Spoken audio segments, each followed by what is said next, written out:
repente, no meio do Oceano Atlântico, um cerco é um ataque pirata.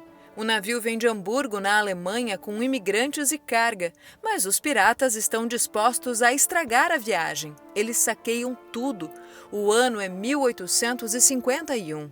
No Brasil, um jovem farmacêutico aguarda pela encomenda.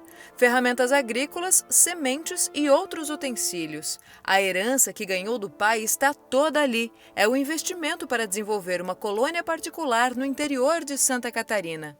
Mas o navio nunca chegou ao porto brasileiro. Olha, a preocupação maior dele foi em querer ajudar as pessoas que estavam passando tanta dificuldade na Alemanha. Então ele viu que aqui tinha terras e aí estavam para ser cultivadas, né, e que poderia estabelecer uma colônia. E aí ele fez a propaganda dele por lá e conseguiu. E os primeiros vieram em setembro, 2 de setembro, foram os 17 primeiros imigrantes. Ele já tinha uma ideia do que ele queria. Não foi um pensamento assim feito despropositadamente, foi um projeto planejado. Ele veio, observou, estudou a legislação brasileira. Na época, não havia estradas, não havia escolas, não havia hospitais. Não havia nada. Sim, era o nada no meio do nada. Né? E aí construíram essa cidade.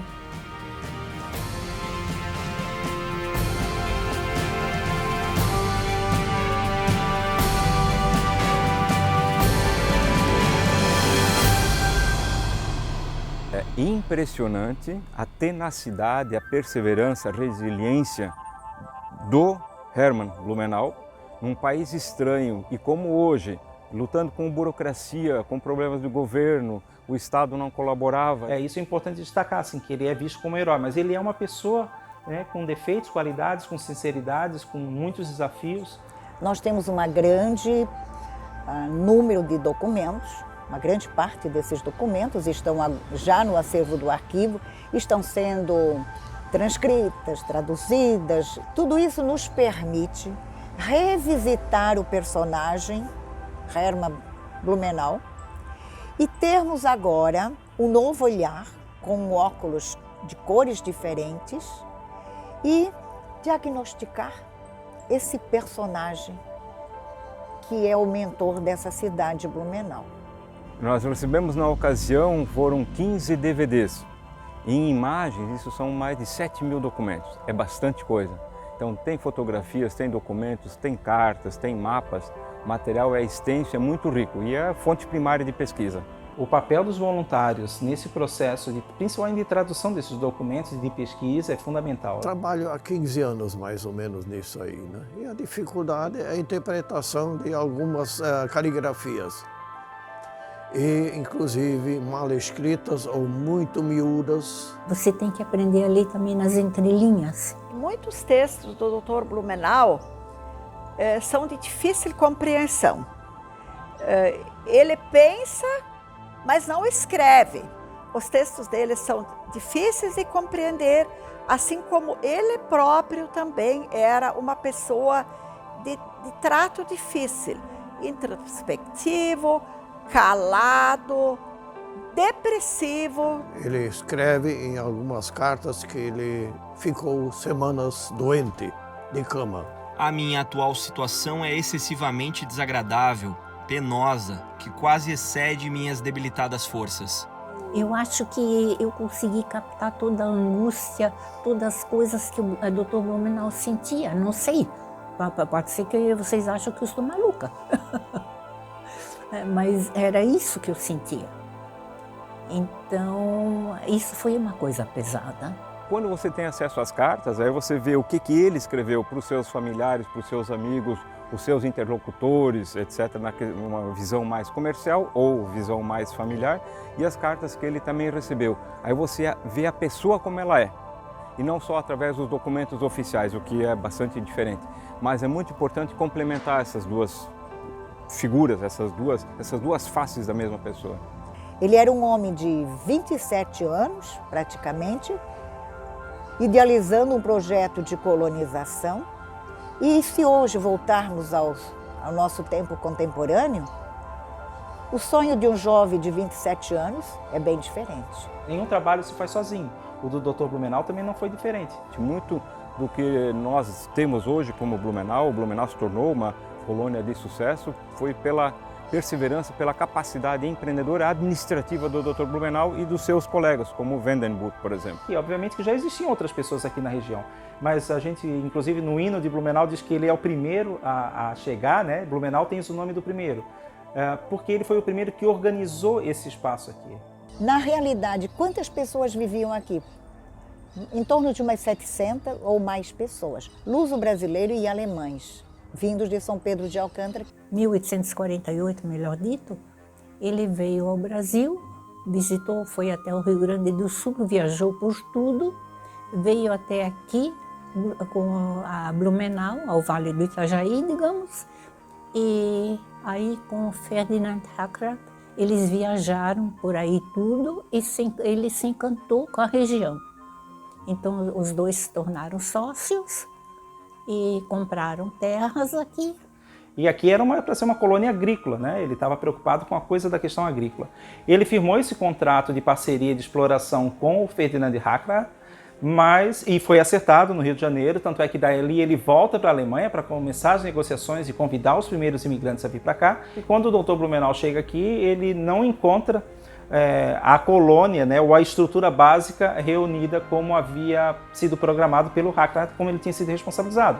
Havia se deixado o dinheiro que o Dr. Blumenau deixou, mais o dinheiro da parte do Hackrat, e o Dr. Blumenau ficou muito decepcionado. E mais decepcionado ainda porque o Hackrat deixa uma carta se despedindo e desfazendo a sociedade e indo embora para Florianópolis. O mais curioso de tudo isso é que o Dr. Blumenau não abandona o projeto, não só não abandona, como ele ainda devolve, ele paga para o Hackrat todo o investimento que o Hackrat tinha feito. Passa-se um tempo, obviamente, mas ele faz questão de fazer o pagamento para não ficar devendo nada e até para ele ser considerado, não, então o dono da colônia, o responsável pela colônia sou eu. E essa força interior, essa vontade, que muitas vezes também é interpretada como teimosia, porque não? É provável, é possível, mas fez com que ele conseguisse não desistir, como muitos desistiram. Eu diria que o Blumenau era uma pessoa persistente, muito dona de si, do que ele queria, perseverante. E essa perseverança, essa persistência teve um preço muito grande. Tudo era difícil, ele se queixava de tudo, né? Então, também as coisas não iam às maravilhas, né? Não era fácil para isso, administrar essas pessoas todas, e provavelmente ele se amargurava por não poder fazer coisa melhor do que isso. Porque ainda se ele tivesse o sócio dele como apoio, teria sido mais fácil dividir as preocupações e tudo, mas assim ficou tudo nas costas dele. Muito estimo que a colônia vá prosperando e que os colonos estejam bem satisfeitos com a fertilidade do lugar. E Blumenau é o que é, porque ele teve a coragem. Outros poderiam ter a mesma intenção, mas não seria essa Blumenau de hoje. Dá para considerar que Blumenau é uma das colônias de imigração alemã, mas eventualmente até de outras etnias também, de maior sucesso de todas as Américas. Na Europa, famílias inteiras embarcam em navios a convite de colonizadores do Novo Mundo. No meio do caminho, agenciadores desviam a rota das embarcações. Os 250 imigrantes que viriam para a colônia Blumenau vão parar no Chile, e grupos que desembarcam em Joinville são recepcionados e convencidos a não encarar a mata rumo ao Vale do Itajaí. São só alguns dos desafios na lista interminável de Hermann.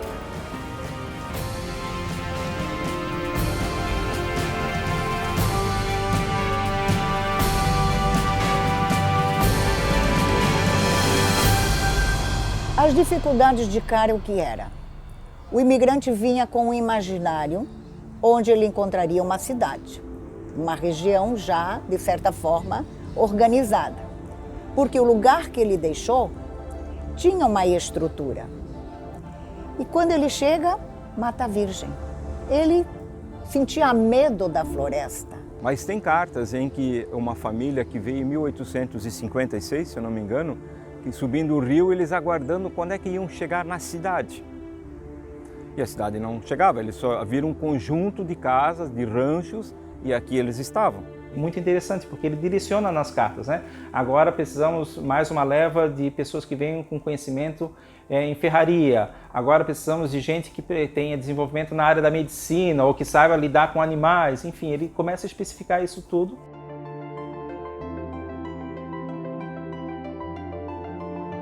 E qualquer pessoa que viesse deveria ter habilidade para trabalhar a terra, porque eles tinham que tinham que ter isso para o seu sustento.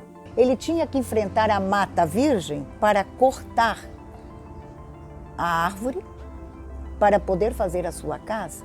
Então, a sua primeira residência, o que foi? Uma casa, uma choupana de pau a pique, coberta de palmeiras, muito rústica, sem qualquer conforto. Se ele quisesse uma louça, uma cama, teria que vir importado. Roupa de cama de linho, e traziam as louças boas, e todas essas coisas, quadros, etc, etc, né? Tudo que fazia parte da vida deles. E isso depois eles começaram a vender, porque ter isso tudo em uma choupana como eles tinham que ter, com cobertura de palmito, né? Não dava, não era possível. E também eles vinham com a roupa da Europa, não era roupa adequada aqui para o Brasil. Ele publicou um livro, ele publicou diversos artigos que eram publicados na Alemanha, ele escrevia para lá, eram publicados, falando das vantagens que tinha a questão do clima, da produtividade no cultivo agrícola aqui da região. Ele escrevia em português, ele aprendeu o português, né? Então, claro, para saber bem a legislação, ele tinha que ler o português e entender e interpretar, né? A empresa dele, a colônia, ela foi crescendo, ela foi se complexificando. E aí sim, o papel dele de articular, de ser diplomata, de convencer, né, de informar, ele teve que exercer todo esse papel e conseguiu. A diplomacia dele se constituía na objetividade. Ele sabia exatamente o que ele precisava para sobreviver e para dar crescimento à colônia, e buscava isso de uma forma muito objetiva, eu diria. Ele tinha pessoas lá vamos dizer, no ministério, né, com quem ele se relacionava bastante, e eram pessoas de confiança dele. E eram as pessoas às quais ele apelava quando a dificuldade era muito grande e não resolvida aqui pela presidência da província. Então, essa relação dele com o presidente da província, ele fala muito, em todas as cartas dele, ele fala muito da província, do presidente da província. Não era uma relação muito amistosa, não. Conflitos eram constantes, e o presidente, ou todos os líderes, digamos assim, da província, não viam ele com muito bons olhos aqui. Províncias entregues a cavalheiros que nunca estudarão nem por curiosidade a colonização. Sem teoria nem experiência, o que se pode esperar de um futuro para estes infelizes? Em algumas cartas dirigidas ao presidente da província, ele inclusive ameaça. Diz: se não for atendido, então eu vou às instâncias superiores. O imperador falava o alemão, né? A mãe era a imperatriz Leopoldina, né? Era austríaca, então era um idioma, a língua materna do imperador Pedro II. Ele era um entusiasta, né, das missões e de todo o processo, porque obviamente o processo também da escravatura no Brasil já se caminhava para um processo final, muitos já se caminhava para a questão do ventre livre, tinha todos os outros contextos históricos que estavam acontecendo. E com essa movimentação na Europa ele viu uma oportunidade e viu no Dr. Blumenau a chance de alguém responsável, né, para mediar as questões em Santa Catarina. Quando tive a honra de despedir-me de Vossa Excelência e da sua amável família na corte, Vossa Excelência me permitiu dar-lhe parte dos projetos da minha colônia e dos meus esforços para este fim. Aproveitando-me desta graciosa licença, principio estas linhas com a expressão da esperança e do cordial desejo de que tanto Vossa Excelência como toda a sua família terá gozado desde então até agora da mais perfeita saúde. No início do ano, nós fizemos um contato com o Museu Imperial em Petrópolis e fizemos a solicitação para ter acesso às cartas ou documentos que diziam respeito ao Dr. Blumenau. Esse acervo ele fazia parte da reserva técnica exclusiva do acervo do imperador, da família imperial, então são cartas que foram dirigidas ou ao imperador, diretamente ao Pedro II, ou então aos seus assessores. Ele recebeu terras do Império, né? Isso ele recebeu. E essas terras ele distribuiu gratuitamente. Agora, ele comprou terras também. Aí depois ele vendeu os lotes. E aí as pessoas achavam assim que isso, muitos até hoje ainda dizem que ele era um mercenário. Mas escuta, toda pessoa que investe o seu capital não vai querer o retorno? Isso era na época como é hoje. Não, era um negócio, não mudou. Poucos são os homens no Brasil que entendem a colonização, quase todos encaram como especulação. No Brasil, tudo é uma burla, não há convicção e ninguém aprofunda as causas. O único poder real é o empenho quando tiver para estar feliz. O mais é história. Sim, e aí vem o papel que eu destaco como gestor. Porque aí ele já tinha empresas instaladas na cidade, ele tinha a comunidade luterana, a comunidade católica, ele tinha grupos de diferentes opiniões, tinham 2 jornais, então ele teve que saber lidar. Hermann Blumenau não via com muitos bons olhos a atuação dos italianos. Os italianos eram de costumes diferentes, não tinham aquele rigor que o Hermann trouxe junto com os colonos dele, e não levavam a questão tão a sério. Embora ele admita que os italianos tinham muita força física, eram mais resistentes que os alemães, mas que eram assim, mais folgados. Eram chegados ao vinho, ele já fala na época do vinho, né? Então, usava até um linguajar que hoje seria politicamente incorreto e não se usaria. São tiroleses italianos que não dão descanso a mim e ao pessoal da diretoria, havendo constantemente travessuras descaradas e exageradas exigências, ladroeiras e outros crimes. Os italianos ganharam um apoiador de peso, padre José Maria Jacobs. O padre alegava que Hermann privilegiava os luteranos e queria construir uma hospedaria na Rua do Abrantes, ao lado da Igreja Católica, para receber os italianos que moravam na região onde hoje é Rio dos Cedros, Rodeio e Apiúna. Os colonos católicos reclamavam que ficavam isolados e a hospedaria facilitaria o acesso à missa semanal. O conflito entre o padre e Hermann ficou registrado em cartas.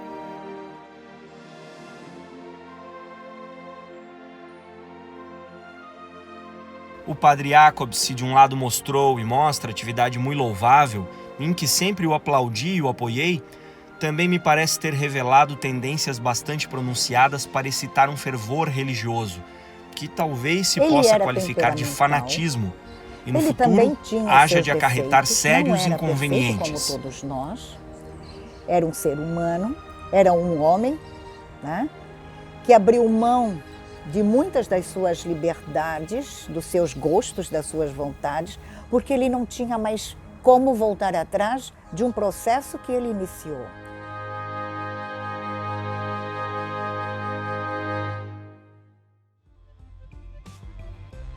Na Europa ficaram os pais, 6 irmãos e um amor. Hermann Bruno Otto Blumenau era noivo quando se mudou sozinho para o Brasil em 1850. O sonho de ser bem-sucedido na América adiaria o casamento, até que o jovem colonizador recebeu uma carta da amada em que ela dizia que não iria mais esperar. Era o fim do noivado. Hermann só foi se casar aos 48 anos de idade com outra mulher, Berta Hepsold, durante uma viagem à Alemanha.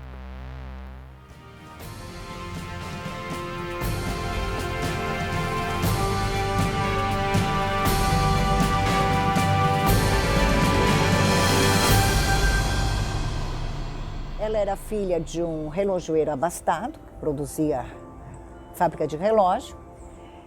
Evidentemente, agora eu estou imaginando a Berta, que ela imaginava que ele seria assim um proprietário, um grande latifundiário. Eu vou entrar nessa, né? E na realidade, quando ela chega, imagino que ela tenha perguntado: onde é que está a cidade, onde é que está essa grande colônia? Então, intimamente, ela deve ter sofrido bastante. Em poucos documentos se encontra alguma coisa relacionada à família. A preocupação central dele era a colônia e a evolução. Eu sei que eu li num dos livros que ele disse, que dizia o seguinte, que ele amava a colônia como a uma filha. Ele era o último filho de uma família de 7 irmãos. O pai extremamente rigoroso. Ele não tinha um bom relacionamento com o pai e a mãe, muito ao contrário, era de uma amorosidade, de um sentimento, até eu diria um pouco dependente. A grande paixão dele eram as rosas, né? Mas mesmo assim ele cuidou muito de trazer para Blumenau espécies de árvores, tanto de ornamentação como frutíferas. A casa achava-se longe da estrada num jardim, e neste o nosso pai procurava descanso do trabalho e da fadiga do dia. Este jardim era o hobby do nosso pai. Ainda me lembro com que alegria todo domingo de manhã ele cortava as flores que depois minha mãe arranjava em lindos ramalhetes. Química, física, botânica, isso tudo fez parte da vida dele. Ele era uma pessoa muito culta, então ele sempre foi apaixonado pela natureza. Talvez por isso, também por essa ligação, ele tenha se aproximado do Fritz Miller ainda lá na Alemanha, né, já que os dois tinham interesses em comum. Os dois homens, tanto Hermann Blumenau quanto Fritz, serem altamente instruídos, o que era um fato incomum para a época. As pessoas mal apenas sabiam ler e escrever. E aí vem dois altamente instruídos que conseguem fazer com que aqui também já se tenha desde o começo a ideia da instrução, da pesquisa e da difusão dessas pesquisas, e a ciência do mundo todo só teve a ganhar dali para a frente. As atividades de lazer, entretenimento e cultura também eram uma preocupação dele. Na frente, praticamente da casa dele, foi construído o primeiro teatro da cidade.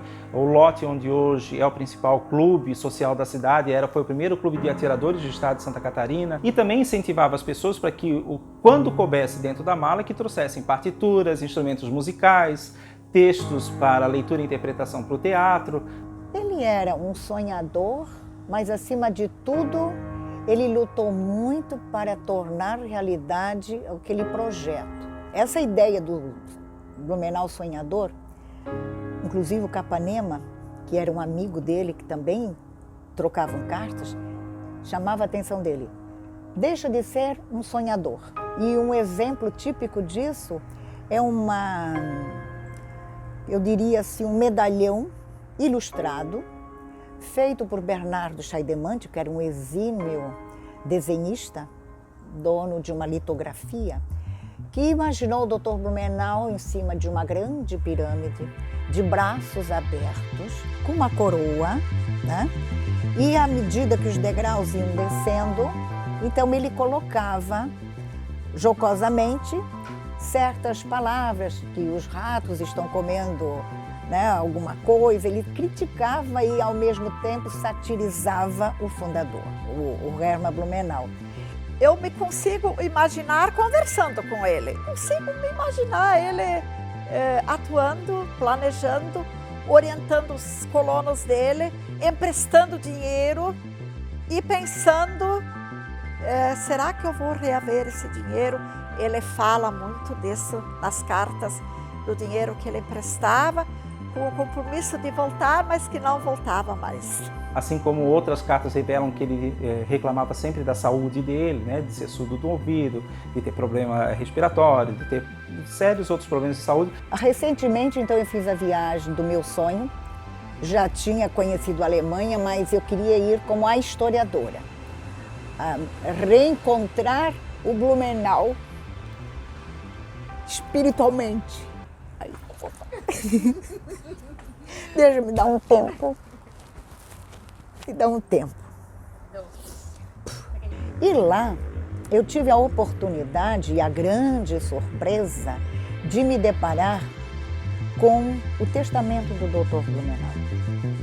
Para nós que trabalhamos com a documentação, é de vital importância esse documento, justamente porque existe tanto mito, tanta lenda em relação ao Hermann, que ele foi rico para lá, que ele vivia abastadamente, e na realidade não foi assim. Tem aspectos da história de Blumenau que foram abordados de forma superficial. E hoje, com o acesso que nós temos via internet, que facilitou bastante, grande parte já está digitalizado, que poderia ser trazido ao público, que merece ser estudado um pouco mais a fundo, destacado. Isso temos muito trabalho pelos próximos anos. Tudo um trabalho muito minucioso e a gente observa que é uma coisa muito do espírito ainda nosso, de quem mora na região, não só de Blumenau, mas do Vale como um todo, do sentimento do pertencimento. É uma imensa satisfação poder atuar como voluntário nesse trabalho e fazer com que muitos assuntos cheguem ao conhecimento da população. É uma satisfação de, por exemplo, recuperar, ajudar a resgatar a história de Blumenau. Eu estou há tantos anos trabalhando com Hermann que me parece que ele é um parente meu. Eu faço parte do Hermann, ele já se incorporou a mim. Pensar no Hermann é para mim assim uma gratidão pelo feito que ele realizou juntamente com todos os imigrantes, porque não tem somente coisas boas. Então ele se dedicou por completo ao sucesso da colônia, esse era o projeto de vida dele, né? Mas quando não deu certo pela comunicação, o acesso que ele tinha com o governo imperial, com Dom Pedro II, ele teve essa receptividade, felizmente, e o governo se dispôs então a bancar. Tanto que em 1860 também o Império assumiu a colônia aqui, de modo que não faltasse mais tanto dinheiro, e Hermann Blumenau então continuou como o diretor da colônia. Em 1880, Blumenau foi elevado à categoria de município. Aí então ele já não precisava ser o diretor, não podia ser o diretor da colônia. E naquele ano houve uma enchente desastrosa em Blumenau, maior do que essas outras que nós tivemos em 83 e 84. E aí ele resolveu ficar para ajudar na reconstrução da colônia. Ele ficou mais 3 anos. Quando ele vai embora, o amor dele pela terra, pela colônia, a minha colônia, como ele dizia, era como uma filha. E ele então, na despedida que ele faz ao imperador, se percebe nitidamente essa sua vontade de ficar, mas os ditames do destino, a família que já tinha ido, né, me reservam um outro futuro, que seria viver na Alemanha. Particularmente eu me emocionei quando pude pegar na mão a carta de despedida que foi escrita a bordo já no navio, quando ele se dirige pessoalmente ao imperador, contando a história, né, que ele agradecia muito a oportunidade.